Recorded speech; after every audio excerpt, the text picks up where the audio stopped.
حضرت امام ابو بکر بن داسا کہتے ہیں کہ میں امام ابو داود سے ملا اور وہ فرمانے لگے کہ میں نے اللہ کے محبوب علیہ السلام کی 5 لاکھ حدیثیں لکھی ہیں۔ کتنی حدیثیں؟ 5 لاکھ حدیثیں میں نے حضور کی لکھی ہیں، نوٹ کی ہیں۔ پھر ان احادیث کا میں نے ایک خلاصہ تیار کیا ہے۔ زہد، مناقب، فضائل، قصص، پچھلی امتوں کے تذکروں پر مشتمل حدیثوں کو میں نے الگ کر دیا، جن سے احکام ثابت ہوتے تھے۔ میں نے ان احادیث کو الگ کیا، جمع کیا، تو میرے پاس رہ گئیں 4800 حدیثیں۔ ان 4800 احادیث رسول کا انہوں نے ایک اور خلاصہ تیار کیا۔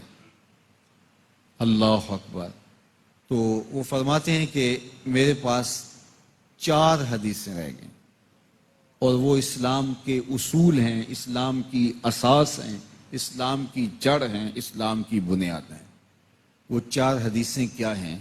میری آج کی گفتگو کا یہی مضمون ہے کہ میں آپ تک حضور کے وہ 4 فرامین پہنچانا چاہتا ہوں جو لاکھوں احادیث کا خلاصہ ہے، اور ان 4 احادیث کو اگر ہم اچھی طرح اپنی روح میں اتار لیں تو ہماری پوری زندگی نور علی نور ہو جائے گی، زندگی میں روشنیاں بھر جائیں گی، زندگی میں اجالے آ جائیں گے، ہماری دنیا بھی اچھی ہو جائے گی، ہماری آخرت بھی اچھی ہو جائے گی۔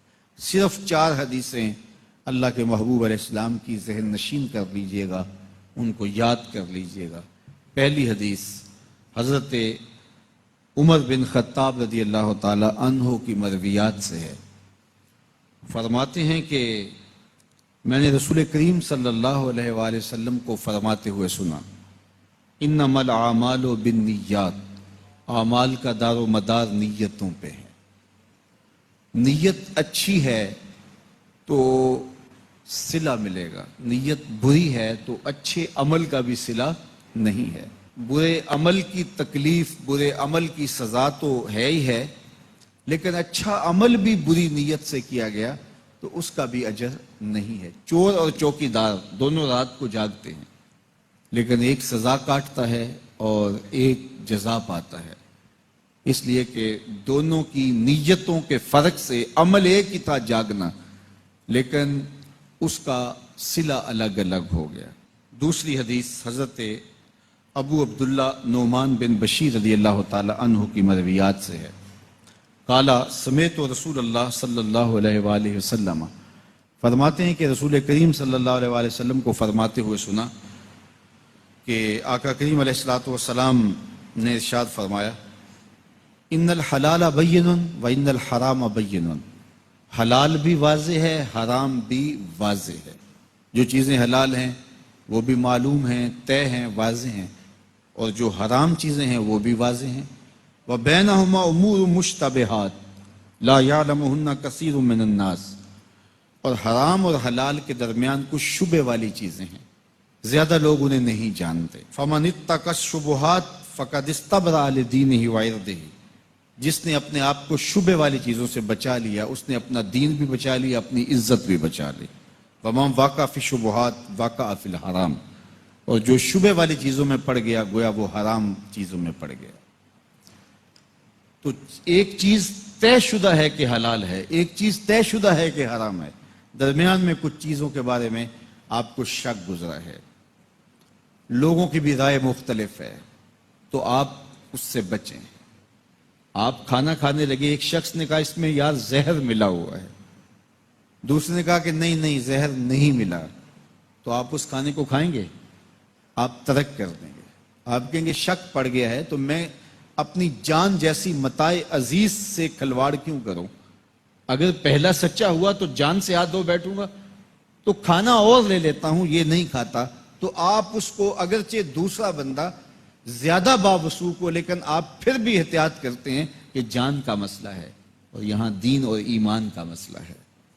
اس لیے شبہ والی چیزوں سے بھی بچنے والا اپنا دین بچا لیتا ہے، اپنی آبرو بچا لیتا ہے، اور جو شبہ میں پڑ گیا گویا وہ حرام میں پڑ گیا۔ تیسری بات میرے حضور نے ارشاد فرمائی، حضرت ابو ہریرہ رضی اللہ تعالی عنہ کی مرویات سے ہے، قال قال رسول اللہ صلی اللہ علیہ وآلہ وسلم، من حسن اسلام المرء ترکہ ما لا یعنی ہے حضور نے ارشاد فرمایا کسی شخص کے اسلام کا حسن یہ ہے کہ وہ ہر بے مقصد کام کو چھوڑ دے.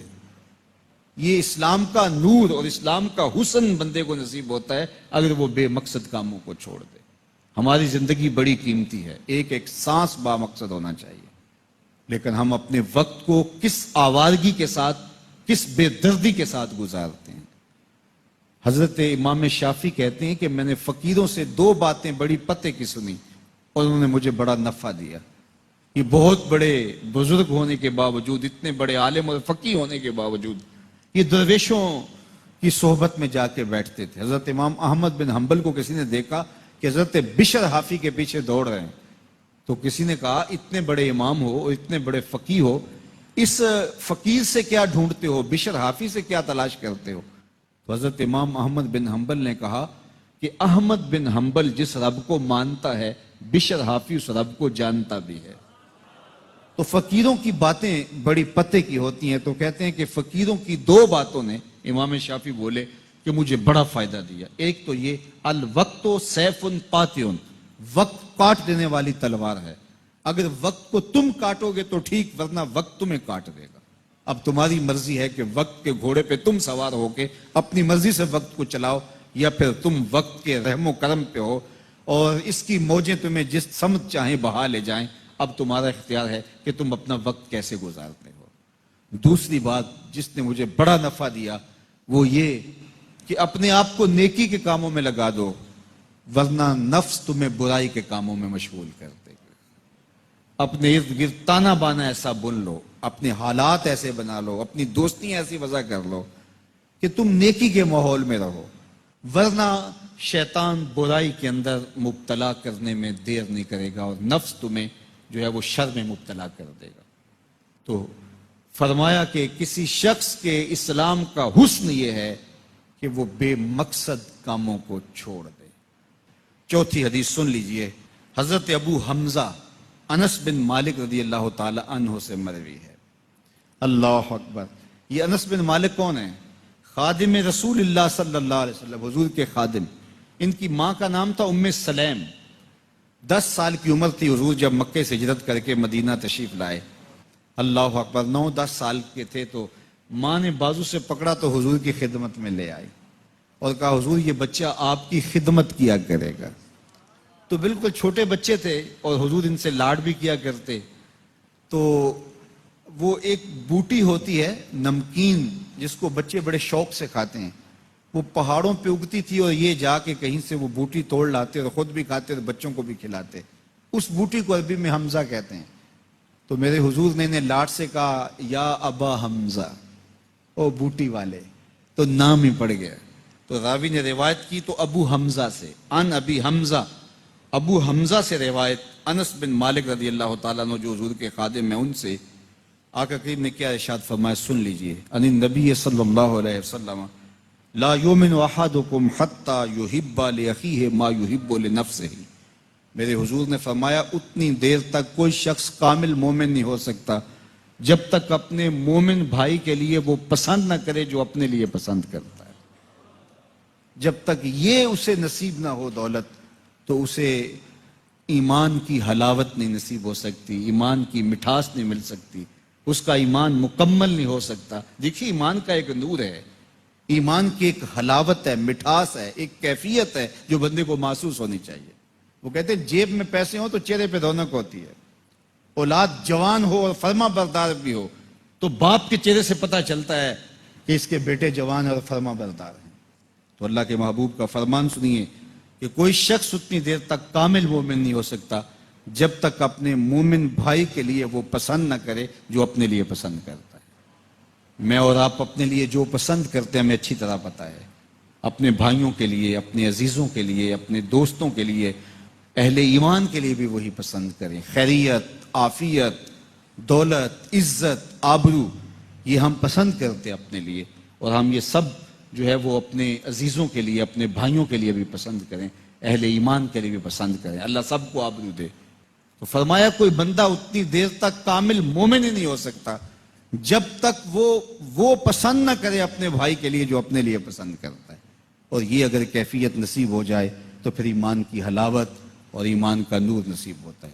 تو یہ 4 حدیثیں اصول دین میں سے ہیں، اور ان کو اگر خضر راہ بنا لیا جائے تو پوری زندگی نور نلا نور ہو جاتی ہے۔ پھر سن لیجئے اور یاد کر لیجئے، انما الاعمال بالنیات، اعمال کا دار و مدار نیتوں پہ ہے، پہلی حدیث۔ دوسری حدیث، ان الحلال بین و ان الحرام بین، بے شک حلال بھی واضح ہے، حرام بھی واضح ہے، اور ان دونوں کے درمیان کچھ شبہ والی چیزیں ہیں، جو شبہ میں پڑ گیا گویا وہ حرام میں پڑ گیا۔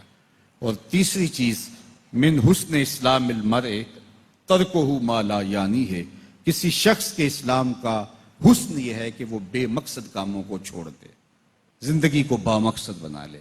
اور چوتھی چیز، لا یؤمن احدکم حتی یحب لاخیہ ما یحب لنفسہ، اتنی دیر تک کوئی شخص کامل مومن نہیں ہو سکتا جب تک اپنے مومن بھائی کے لیے وہ پسند نہ کرے جو اپنے لیے پسند کرتا ہے۔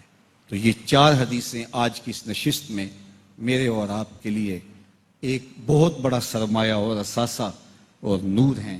اللہ ان احادیث کی اجالے ہماری روحوں میں اتار دے اور ہمارے من میں روشنیاں کرے اور ہماری نسلوں کو راہ دین پہ